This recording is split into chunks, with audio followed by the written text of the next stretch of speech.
Tenemos que tener una perspectiva, dimensionar un poco lo que esto significa. Es algo bastante grande, es responder a los desafíos pastorales del contexto actual, que pienso que son mucho más grandes que simplemente los de un contexto particular, ¿cierto? Sin decir que esos no son importantes, pero que los desafíos realmente son muy grandes. Es básicamente decir, bueno, ¿y cómo nos vamos a ubicar en el presente para vislumbrarnos en un futuro no muy lejano en lo que corre de este siglo?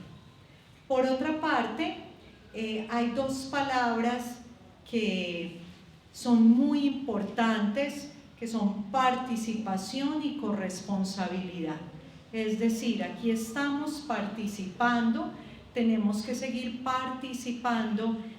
La verdad me entristece un poco, y sé que es real porque lo conozco también de primera mano, como el ver que, si bien en nuestro contexto, en el contexto de la arquidiócesis o de la Iglesia colombiana, se han hecho cosas por el sínodo, pues en el contexto general realmente hay cierto desconocimiento de qué es, de cómo se está trabajando. O sea, se pueden estar haciendo cosas, pero muy pequeñas, muy silenciosas. Miren que ya pasó la primera parte de las consultas y muchos de nosotros al día de hoy ni siquiera sabíamos que era sínodo, que se estaba haciendo. Realmente yo creo que es un poco preocupante. Aún así tenemos que seguir trabajando, pues el Papa Francisco se dio cuenta de que a lo mejor algunas iglesias también han sido reticentes a ese proceso, entonces lo extendió un año más. ¿Cómo nosotros entonces, como miembros de la iglesia, independientemente de la función que desempeñemos, debemos generar canales y estructuras participativas para hacer creíble el contexto de nuestra comunidad en el siglo actual? Y la corresponsabilidad en el sentido de la función que cada uno de nosotros tiene que hacer para tomar parte. Porque si dejamos simplemente ese proceso a los obispos, a la comunidad del clero, pues va a ocurrir lo mismo. No hay sinodalidad, no caminamos juntos, no participamos. Entonces, tener en cuenta esos elementos de participación y corresponsabilidad, y creo que han sido claros en este encuentro. Continuemos trabajando en esto, profundicemos en esto, y miren que esa perspectiva proviene de la comunidad, o sea, de nosotros que estamos acá y nos reunimos a hablar y a trabajar el tema. Muchas gracias. Según el Papa, esa comunidad eclesial o esa autoridad, el Papa ha hecho una imagen muy particular, porque si bien la imagen de la iglesia anteriormente era vista como una pirámide donde en la parte superior estaban el Papa, los obispos y el pueblo de Dios, el Papa ha querido poner la imagen de la iglesia como una pirámide invertida, donde en la parte superior está el pueblo de Dios y quienes ejercen el servicio de la animación del pueblo de Dios, es decir, los que han recibido el sacramento del orden, los coloca en la parte de abajo de la pirámide para que efectivamente se entiendan como ministros, y la palabra ministro significa servidor. También habría que recordar siempre que cuando hablamos de autoridad no estamos hablando simplemente de poder, y si se entiende por poder, se entiende como poder de servicio, pero la palabra autoridad significa hacer crecer, viene del latín augere, y en este caso, en la mentalidad sinodal, la autoridad, sin duda que no se excluye, juega un papel cuyo ejercicio requiere una gran altura espiritual. Vamos a un segundo capítulo, que es cómo esta iglesia está inserta en la historia del mundo. Y esto es muy importante porque nos permite no simplemente entender la iglesia como una realidad aparte del mundo, fuera del mundo, como muchas veces se entendió en el siglo XVIII, o incluso contra el mundo, porque esa no es la realidad de la iglesia. Lo primero que tendríamos que decir es que recordemos que el Vaticano II nos dijo una cosa muy bella en la Constitución Gaudium et Spes, en el número 1, que los gozos, esperanzas, tristezas y angustias de los seres humanos en todo momento de la historia, pero especialmente de los pobres y de los afligidos, son los gozos, esperanzas y tristezas y angustias de los discípulos de Cristo. Creo que esto es muy importante tenerlo presente, y que realmente no hay nada que sea humano que sea ajeno a la iglesia y que no haya eco en su corazón. Pero también hay que tener en cuenta que la Gaudium et Spes le dio a la iglesia una tarea muy importante.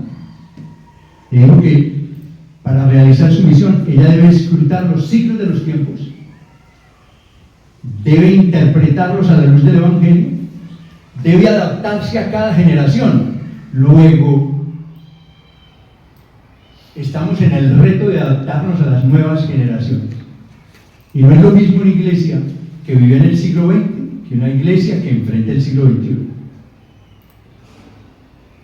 Y debe responder, sin duda, a las preguntas continuas que los seres humanos se están haciendo sobre el sentido de la vida presente y de la vida futura, y sin duda, como institución, ser un signo de comunión, de unidad, de sentido, de salvación. Y bueno, yo creo que todos nosotros, teniendo presente eso, tenemos que ser conscientes que el mundo está cambiando permanentemente. Los retos que hoy vive la iglesia en medio del mundo son los retos que no esperábamos. Hace unos años estamos hablando de globalización, pero hoy vemos que hay globalización de la economía, de las comunicaciones, de la ciencia, de la tecnología.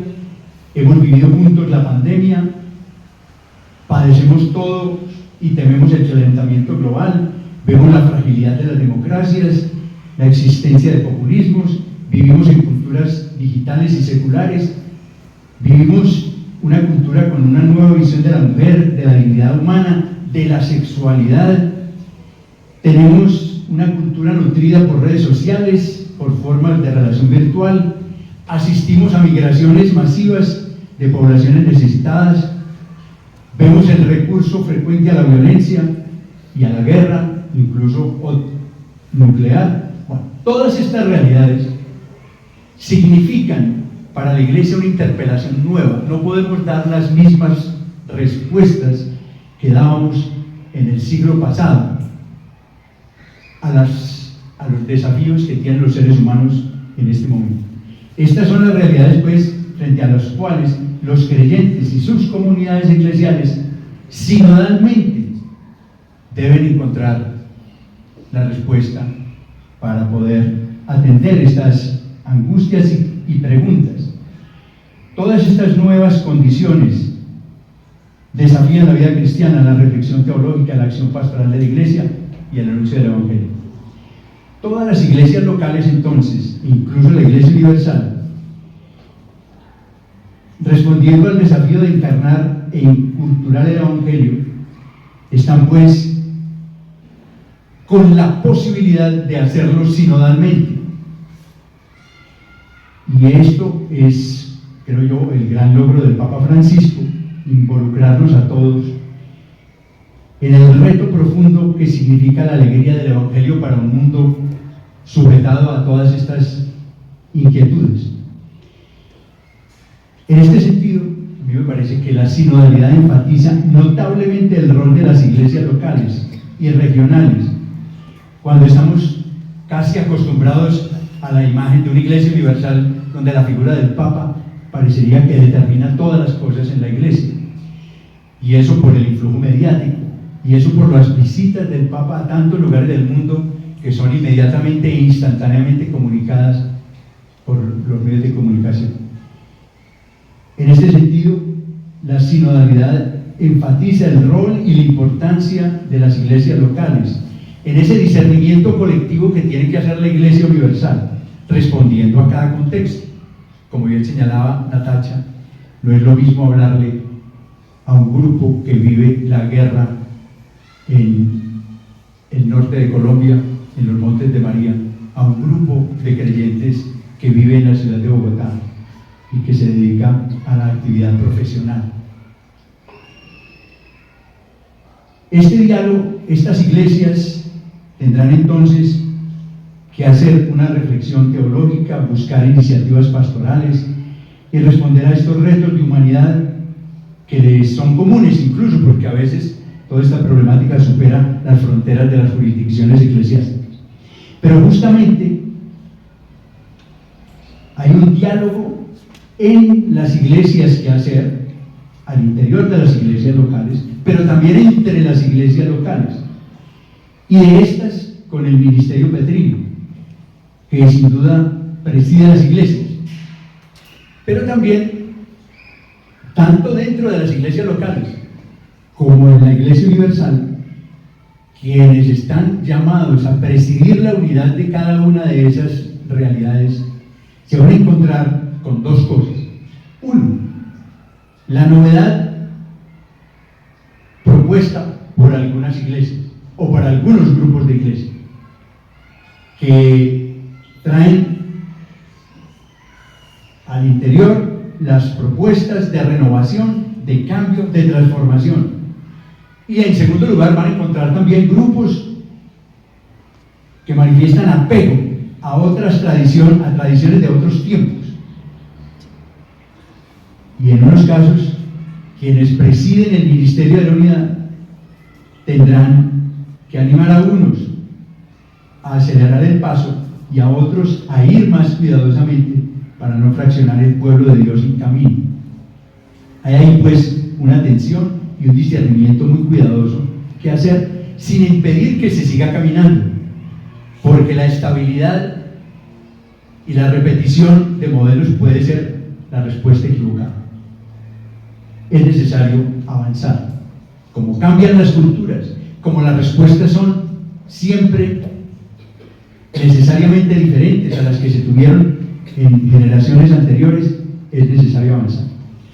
Digamos también que la sinodalidad nos recuerda entonces la necesidad de una escucha recíproca, cuidadosa, para poder establecer el consensus ecclesiae, como también hay que establecer los puntos en los cuales hay diferencias. Si bien se establece un consenso en muchos puntos, habrá otros en los cuales hay diferencias, diversidades.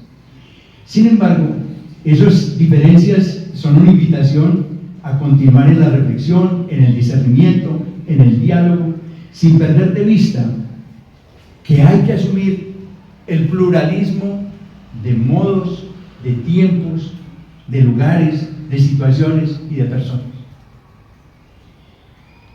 La sinodalidad nos invita pues a construir no la unanimidad eclesial, sino la unidad y la comunión eclesial.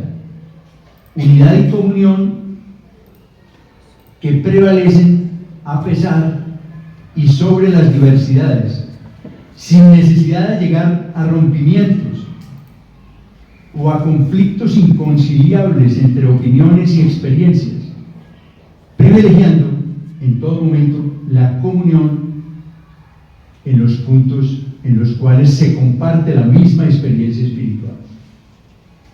Hay que tener conciencia que la diversidad de la Iglesia ya viene desde mucho antes. Ya mencionaba aquí Natacha a Jerusalén, a Antioquía, podríamos añadir también Corinto, Roma, modelos de iglesia diversos.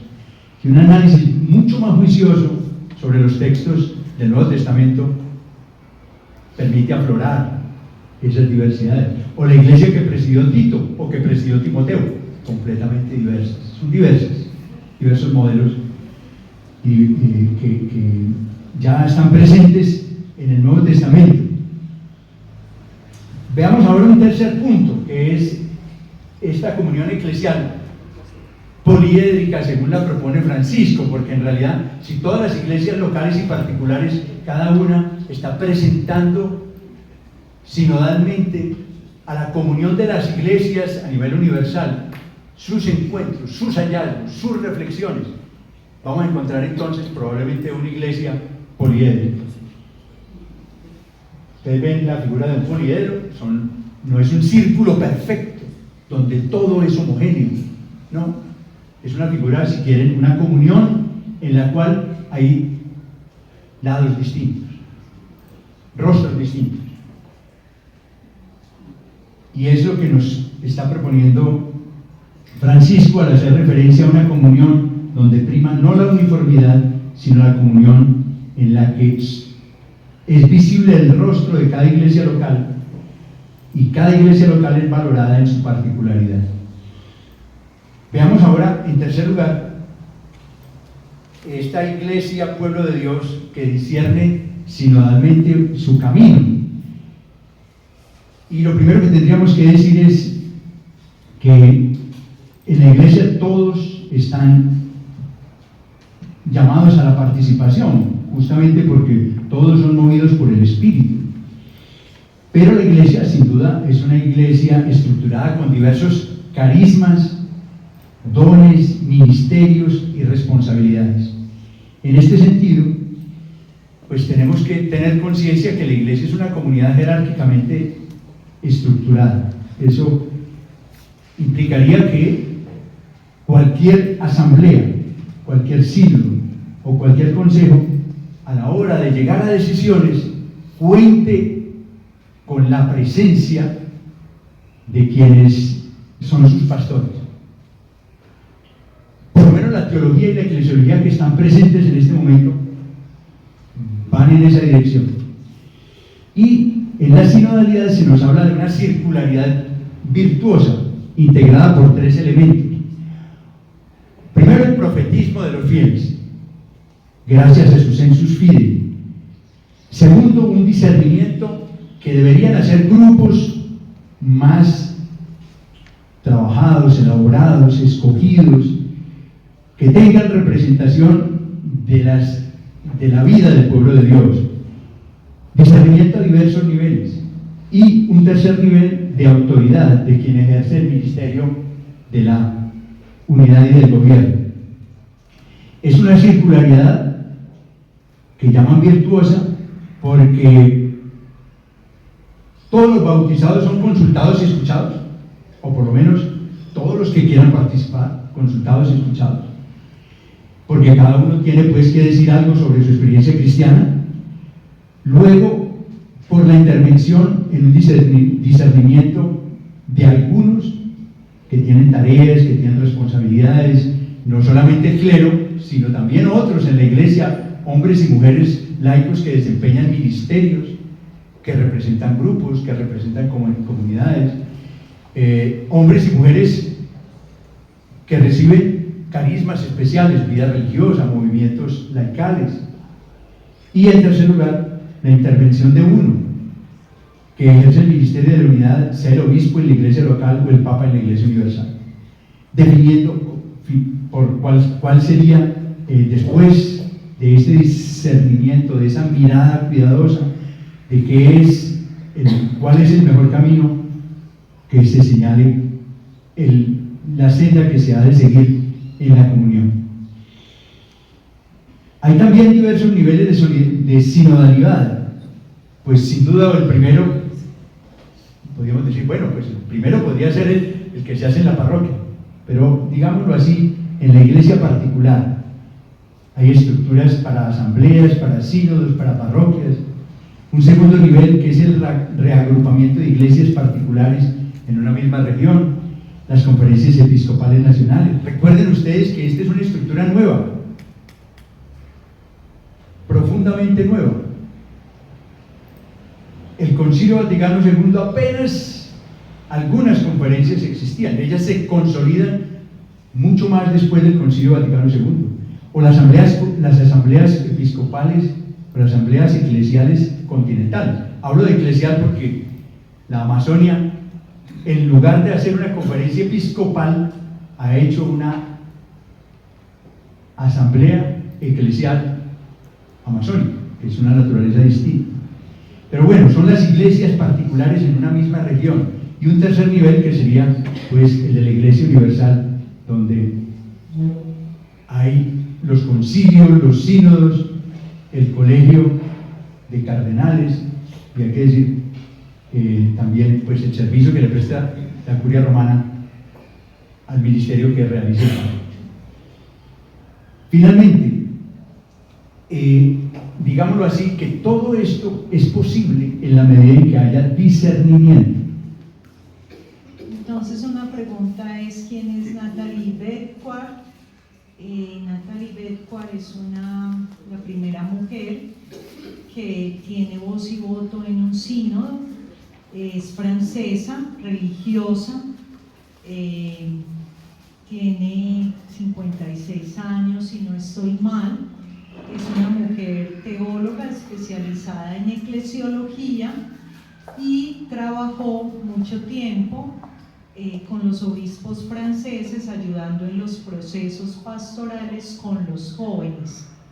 En la actualidad entonces el Papa la ha nombrado para que esté al frente, una de las personas que está al frente en la Curia Vaticana, de velar porque el proceso del sínodo se haga de una forma positiva, de una buena forma en cuanto a las consultas en los países, en cuanto a cómo estas consultas se desarrollan en las conferencias episcopales, en dar respuesta, es decir, digamos que tiene un papel en la actualidad, un ejercicio de liderazgo dentro del proceso sinodal, por lo cual es muy importante porque visibiliza esa presencia del papel de liderazgo que tenemos las mujeres dentro de la comunidad eclesial y de alguna manera le ofrece otra perspectiva, otra mirada al proceso sinodal.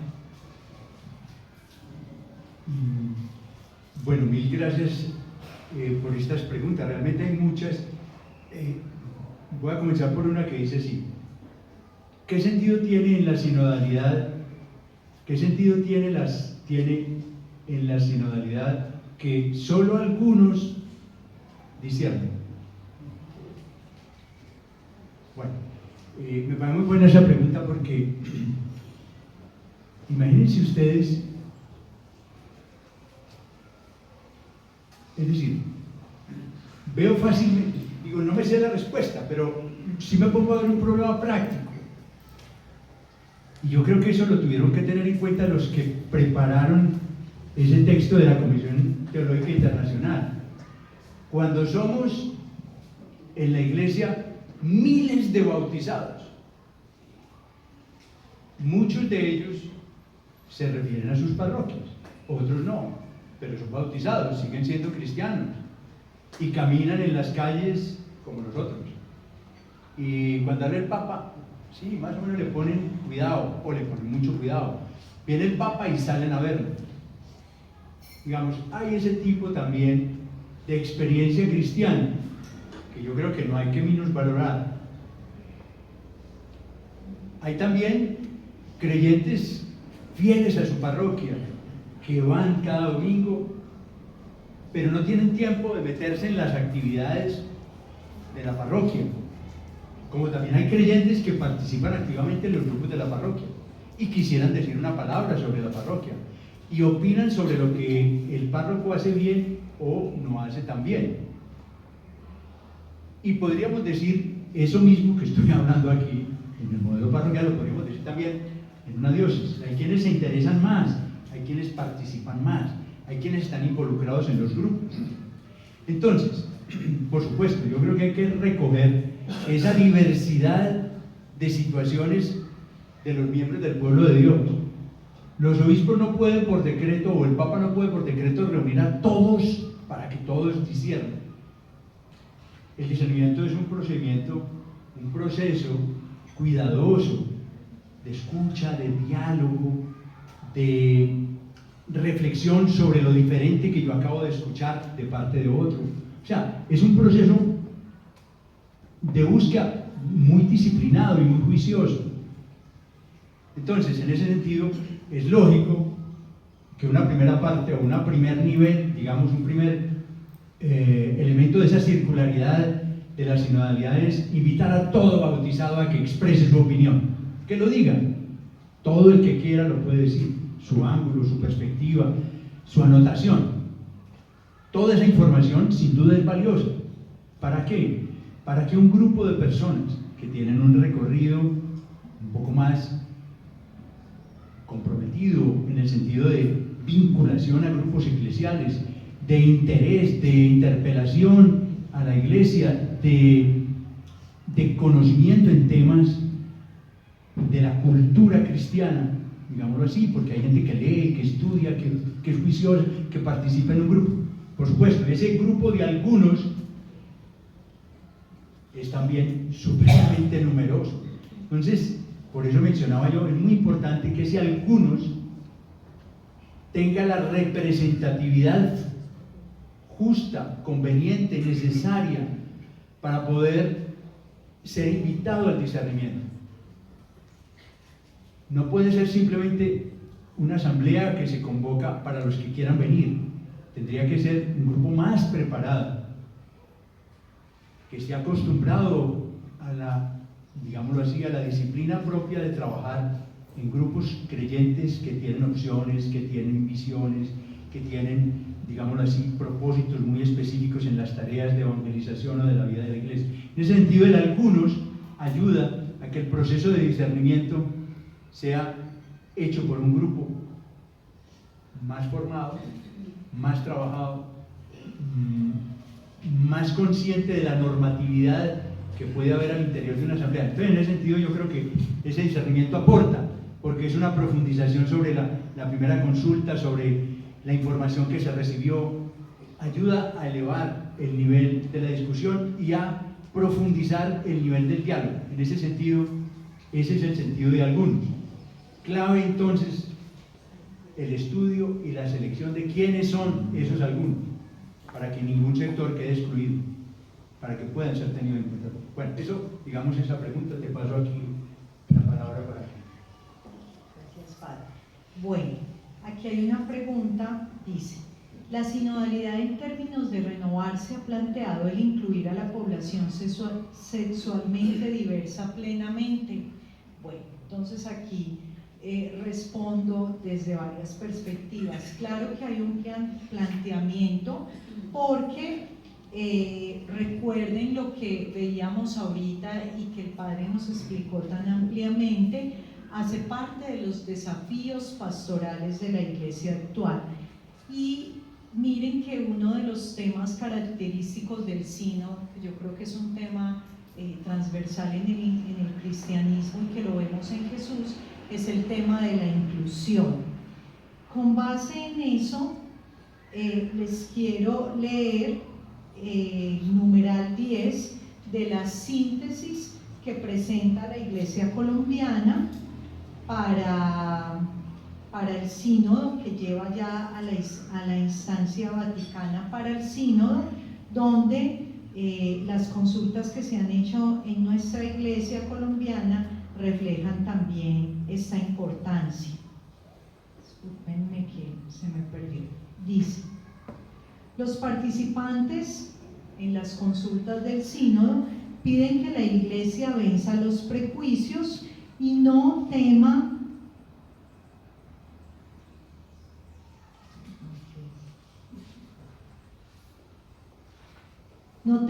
atender pastoralmente o entablar un diálogo acogedor con la población LGBTIQ+, así como con la diversidad religiosa de los cristianos no católicos, diseñando e implementando nuevas herramientas para un ecumenismo con profundización más catequética con los miembros de otras religiones.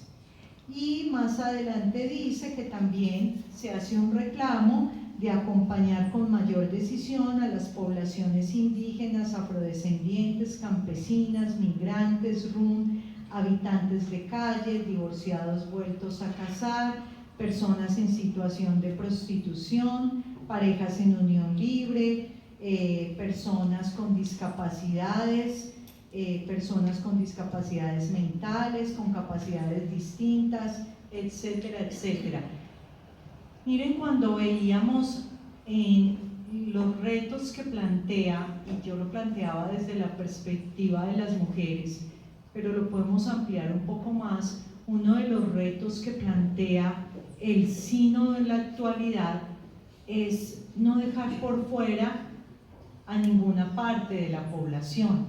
Obviamente, como acaba de expresar el padre, no se puede hacer una consulta personal, pues sería como lo ideal, pero es una población gigante y se escogen personas como de esas poblaciones. Hace poco, una amiga religiosa, una estudiante, me contó que la llamaron a una consulta acá en Medellín con varios grupos diversos.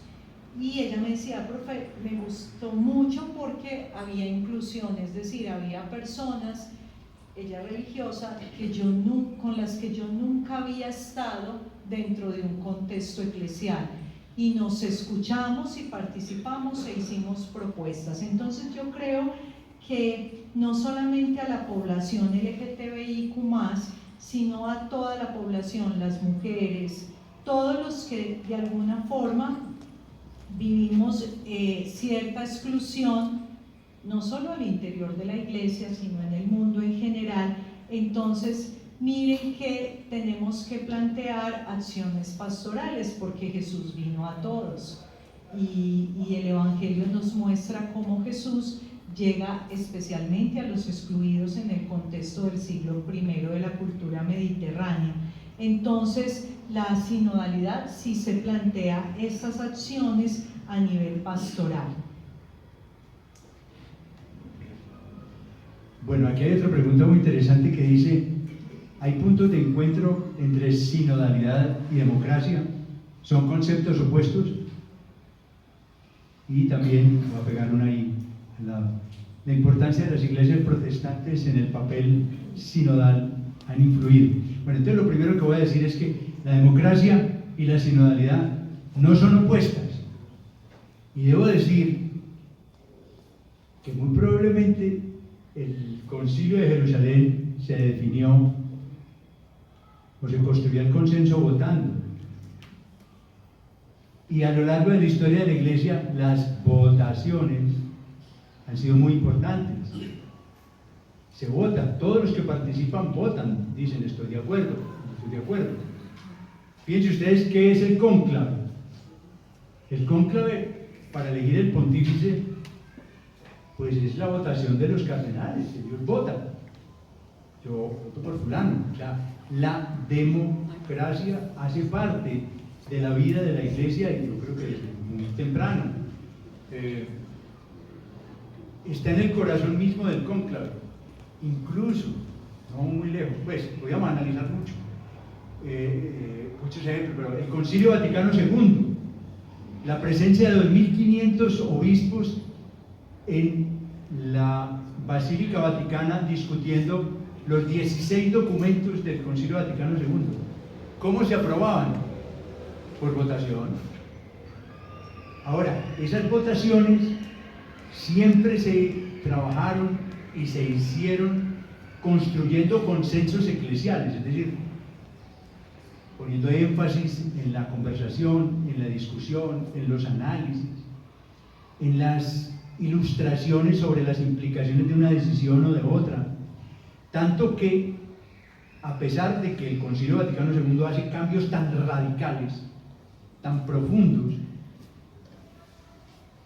no tenemos ninguno de los documentos del Concilio Vaticano II donde un centenar de obispos se haya opuesto.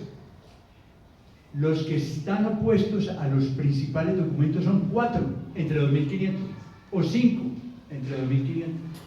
Entonces, realmente la Iglesia, la sinodalidad de la Iglesia no excluye los procesos democráticos, simplemente que ese proceso ha de hacerse en el camino de un discernimiento que permita construir consensos, pero llegará un momento en el que hay que saber por dónde va la asamblea, y entonces se pueden hacer participaciones democráticas de dos tipos. Una consultiva, que permite auscultar por dónde va la asamblea. Entonces, por ejemplo, muchos de los sínodos que se hicieron antes del Papa Francisco terminaban con una votación consultiva y le daban a entender al Santo Padre si la gente estaba de acuerdo o no, más o menos, con el documento que se había elaborado por parte del sínodo. Y ya después él redactaba lo que le parecía conveniente. O puede tener también un carácter, si la asamblea sinodal tiene un carácter deliberativo, lo ideal es que se construya al máximo ese consenso para que al menos sea una mayoría cualificada la que apruebe el camino que va a seguir la Iglesia. Entonces, en ese sentido, sinodalidad y democracia no se excluyen. Para ponerles un ejemplo, la Congregación General de la Compañía de Jesús tiene, más o menos, reúne 220 jesuitas. Claro, las congregaciones generales se hacen muy rara vez. En la historia de la Compañía de Jesús tenemos 36. Se discute de todo. Se elige en común, sinodalmente si quieren, a través del discernimiento, el camino común de la Compañía de Jesús. También se vota. O sea, se dice si se está de acuerdo o no se está de acuerdo. Pero el proceso antes de llegar al voto es de un profundo, de una escucha mutua, de una conversación espiritual, de una oración sobre las distintas posiciones, de una voluntad y un esfuerzo de todos por buscar aquello que es voluntad de Dios o bien mayor. Entonces los consensos se construyen muchísimo. El tiempo aquí sin duda influye, porque no se pueden extender eternamente en tomar una decisión, pero no es el elemento determinante, porque si hay que tomar la decisión mañana, entonces no se construye el consenso, no se discute, no se intercambia, no se ora, no se pide luz, en fin. En ese sentido, entonces, democracia y sinodalidad no están opuestas. Y las iglesias protestantes en el papel sinodal han influido. Muchas iglesias protestantes tienen dinámicas sinodales mucho más desarrolladas que las que tenemos nosotros. Hay decisiones que se toman por votación. Por eso, al final yo decía que quizás podamos aprender mucho de estas iglesias sinodales, de estas iglesias protestantes. Incluso podríamos mirarlas con una actitud mucho más abierta, pensando que hay una comunión fundamental en la jerarquía de valores, porque eso es otro elemento clave que el Concilio Vaticano II estableció, la jerarquía de valores o la jerarquía de verdades. A veces nos separamos los grupos de creyentes por verdades que son absolutamente secundarias o terciarias, que no tienen un fundamento o que no son fundamentales en la confesión de la fe. Entonces, en ese sentido, podríamos incluso hasta mirar muchas de las iglesias protestantes como expresiones, como rostros de iglesia, con muchos valores de los cuales también nosotros tenemos que aprender. Son encarnaciones distintas de la experiencia cristiana en otros contextos, respondiendo a otras preguntas, respondiendo a situaciones culturales de otras épocas. Como en la Iglesia Católica, no todo es santo. Hay también la fragilidad humana que se encarna en estas instituciones que llamamos o la Iglesia Católica o las iglesias protestantes. Bueno, con esto ya salgo de otras dos. Bueno, no, yo también voy a apuntar algunas. Entonces, hay una pregunta para ampliar un poco más el tema de la ordenación de las mujeres en el sínodo, un tema sobre el significado de proteger o sobreproteger a la mujer, y todo esto es muy teórico, cómo llevarlo a la práctica. Bien, entonces, bueno, con relación al tema del acceso de la mujer al ministerio diaconal o sacerdotal, tendríamos que hacer otra jornada como esta, porque es un tema muy extenso, pero quiero retomarlo en 4 puntos. Primero, el padre dijo algo muy interesante en su exposición, que básicamente el sínodo abarca los desafíos pastorales, ¿cierto? No en temas de disciplina eclesiástica. Entonces, en ese punto, en ese sentido, digamos que no entraría este tema como uno de los temas fundamentales en el sínodo.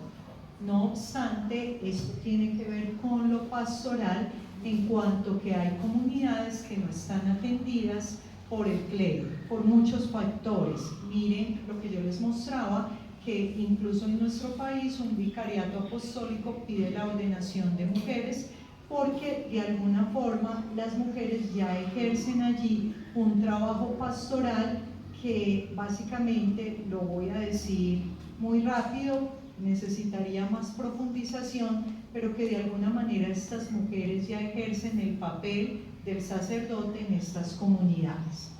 Bien, otro punto es que también lo conecto con lo que decía el padre, por ejemplo, las iglesias protestantes, especialmente la iglesia luterana, la iglesia episcopaliana, ya llevan muchos años en el tema de la ordenación de mujeres y de acceso de las mujeres al ministerio.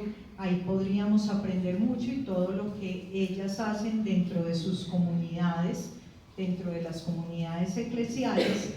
Y quiero abrir un punto que es muy desconocido para nosotros. Yo creo incluso que no se tiene en cuenta en nuestra iglesia contextual. El Papa Francisco hace un cambio en el canon 232 del derecho canónico para que se puedan instituir a las mujeres como lectores o acólitas, pero en ministerio, o sea, se les da el ministerio del lectorado o acolitado. Es más, que las mujeres podamos leer o acolitar en la misa. Es ya la categoría de ministerio, que es un paso previo para el ministerio diaconal y posteriormente para el ministerio sacerdotal. Aparte de eso, el Concilio Vaticano II abrió una perspectiva muy amplia al diaconado, tanto masculino como femenino. Recuerden que el diaconado, que también lo hemos clericalizado porque lo hemos convertido en el paso previo para el sacerdocio, y ya tiene unas características muy importantes, que son el servicio a la comunidad y la práctica de la caridad en la comunidad. Y entonces miren que el Vaticano abrió esta posibilidad, es decir, retomó, como recordemos, el ministerio del diaconado y su influencia. Lo que pasa es que en ese aspecto clericalizador, pues simplemente no, el diácono, ay, ¿qué hace el diácono? No puede consagrar. Pero el diaconado es mucho más allá, y las mujeres en la comunidad cristiana primitiva ejercieron ese proceso del diaconado. Entonces, digamos que básicamente se está tratando de retomar la práctica de la comunidad cristiana primitiva, donde tanto hombres como mujeres teníamos acceso al diaconado desde una perspectiva de esa labor hacia la comunidad cristiana, y digamos dejando de lado esa perspectiva tan clericalizadora. Hay mucha tela por cortar. Yo no sé, soy un poco pesimista en este sentido, no creo que el sínodo abra estas puertas, me gustaría, pero no creo que lo haga, pero es una voz que hay que escuchar. Y en ese orden de ideas, ¿cómo llevamos esto a la práctica? Yo creería algo muy importante, y es que no nos han formado como cristianos, como creyentes, no nos han formado en un camino sinodal. Por eso a veces nos suena algo tan raro. ¿Y qué es el camino sinodal? Es formarnos en la escucha, en el diálogo y en el discernimiento. Entonces creo que primero tiene que partir de un proceso personal. Yo cómo escucho al otro, y al otro de mi comunidad, pero cuando yo les hablo de la comunidad, es la familia, es el lugar donde nos desenvolvemos, es nuestro trabajo, es obviamente la comunidad eclesial. ¿Cómo escucho? A veces no nos han formado en dialogar con el que no piensa igual a mí, incluso dentro de la comunidad cristiana. Entonces el padre ahorita lo decía, si no piensas igual a mí y yo sigo una recta doctrina, pues tú eres un hereje. Ahí no hay diálogo, ahí simplemente al otro ya lo excluyo. Y cómo entonces yo me tengo que formar en el diálogo y posteriormente en el discernimiento, que miren que llegar a un consenso en el sínodo, no es levanten la mano y quién está de acuerdo, no, es un proceso espiritual que nos lleva a un consenso, aunque no todos estén de acuerdo, ¿cierto? Por eso yo diría que no es en contra de la democracia, pero no es democracia, porque también es un camino espiritual. Entonces esto no es tan teórico, yo pensaría que es un proceso que cada uno de nosotros tiene que hacer a nivel personal y que lo deberíamos fomentar más a nivel comunitario. Nos escuchamos todos, el padre, el sacerdote nos escucha, pero nosotros escuchamos a los otros, es decir, ¿cómo está ese proceso de escucha, diálogo y discernimiento? En ese sentido, creo que sería un camino espiritual de renovación muy interesante en la iglesia de todos, partiendo por cada uno y ya expresándolo a gran escala. Creo que es un proceso bastante interesante a nivel espiritual. Hay una profesora de Relaciones Internacionales en la Universidad Javeriana, es la profesora María Clara Jaramillo, y la profesora María Clara dice que esa cultura del encuentro que plantea el Papa Francisco es una forma que se podría incluso aplicar a las relaciones internacionales, a los procesos de negociación, pero parte de eso, escucha, diálogo y discernimiento. Miren que no es, es algo que hace parte de la comunidad humana. Lo que pasa es que generalmente nosotros no hemos sido formados para escuchar a otros, sino para hacer lo que nos digan o para imponer lo que pensamos. Esa sería como la respuesta a las preguntas. Bueno, aquí hay una pregunta que tiene relación con cómo invitar al discernimiento a los laicos. Debo decir que en eso que llamamos algunos tienen que estar presentes los laicos, eso no es solamente para el clero. O sea, ese segundo nivel de la circularidad, ese grupo, digamos, que representa grupos, esa comunidad que discierne, integrada por personas que representan grupos, movimientos, instituciones cristianas o instituciones que tienen muy claro su compromiso cristiano, ciertamente tiene que estar representada por laicos, hombres y mujeres. En este momento estoy pensando, por ejemplo, no sé cómo sería aquí en la iglesia colombiana, pero estoy pensando en este momento en la iglesia alemana, que acaba de terminar su sínodo, su camino sinodal, y en esa experiencia estaban 230 personas, de las cuales había un número específico de miembros, estaban todos los obispos, creo que son 69. Había también 69, digamos, hombres y mujeres laicos, directores de organizaciones cristianas, ya en ese sentido como una especie de paridad. Y también había muchos hombres, había sacerdotes, un número de sacerdotes, y también había un número de laicos, hombres y mujeres que tienen otros liderazgos dentro de la iglesia. Y después había un número más indeterminado de personas que vienen de un lado y de otro. Pero lo que quiero decir es que los laicos tienen que estar integrados en los distintos procesos. Probablemente no estarán en el último, que es el que definimos como el uno, pues porque el uno finalmente es el obispo en la iglesia local el que tendrá que decidir si no se le dio un carácter deliberativo al sínodo eclesial. Si se le dio un carácter consultivo, que eso pues es una prerrogativa del obispo, o puede ser que el mismo sínodo llegue a una maduración que le propongan al obispo que sea deliberativo y termine el obispo aceptándolo, dependiendo un poco del obispo, porque cada obispo es un poco el rey en su diócesis, tiene toda la autonomía en su diócesis, ese es el tema. Por eso hablaba yo de una estructura monárquica. Puede ser que eso con el tiempo vaya cambiando y que concibamos que la autoridad del obispo no se disminuye por el hecho de que no sea, digámoslo así, la estructura más monárquica. Pero bueno, yo creo que las mentalidades, tenemos que caminar en mentalidades, como el tema también del sacerdocio de la mujer. Qué bueno que haya mujeres que estudien cada vez más teología y que se sepan defender como lo ha hecho Natalia aquí.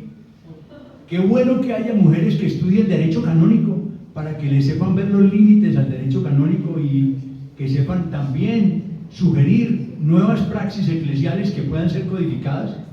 Y qué bueno que haya más mujeres que estudien historia de la Iglesia, para que conozcan la historia de la familia, para que conozcamos la historia de la familia y puedan también desde el ángulo propio de la mujer ayudarnos a entender que esta familia cristiana, que esta comunidad cristiana podría tener sensibilidades y formas de actuar distintas para enriquecerla, distinta a la masculina para enriquecerla. Bueno, pero eso, digamos, es un paréntesito en relación a lo que estábamos diciendo, que los laicos están integrados en esa dimensión que se llama algunos que participan en un análisis o en un discernimiento más juicio. Bueno, y luego aquí también me preguntan por los jóvenes. Yo diría que los jóvenes están ahí, tienen que estar ahí en esto que llamamos el mundo de los laicos.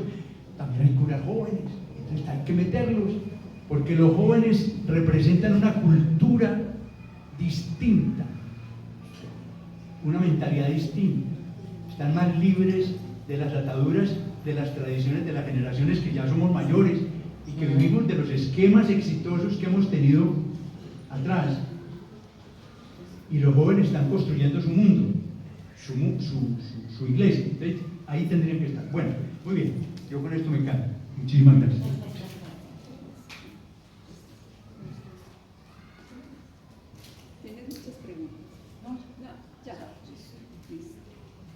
Bueno, hemos terminado por ahora el conversatorio y vamos a dar un descanso de 10 minutos. Muchas gracias. Gracias a todos por su valiosa participación. Les estaremos enviando las memorias y toda la información en torno a este camino sinodal. Síganos en nuestras redes sociales, Centro de Fe y Cultura. Muchas gracias.